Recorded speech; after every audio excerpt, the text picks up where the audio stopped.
Hello, my name is Kevin Green. This speech is about reparations. Now, I believe that we should move forward in paying such. Denzel Washington once said that the true fight for equality has to start at home, not at legislation. I agree with this 100%. And how do we get there? Well, we have to get there through education. And of course, that's going to take money. And I believe that all of the funds that are allocated towards reparations should go directly towards research and education of how to better communities that, since segregation was put in place, suffered deprivation on a racial level. When we established segregation, giving races no rights to vote in a country that they had no rights or know how to build themselves in, was unfair and unjust. We look at a country in Africa, in Rhodesia specifically, after the abolishment of slavery in 1889, or at least the suspension of the slave trade signed by Queen Elizabeth in 1889. And prior to it being invaded by Marxists and Leninists, it had the highest standard of living with only 500,000 people in the number one farm ground in the entire world, giving it the second largest economy in all of Africa.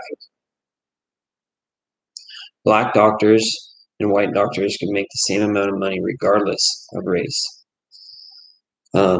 Natives had free healthcare, free education, and the rights to vote, the same as any other settler that had been there colonizing since they still had a slave trade in Africa. It did not matter.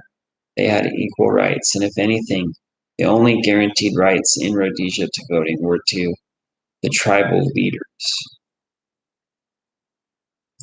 Now, if we look at the intentionality of what this was for, it was you can only see for the better good and the commonwealth of an entire civilization, or not civilization, but social structure.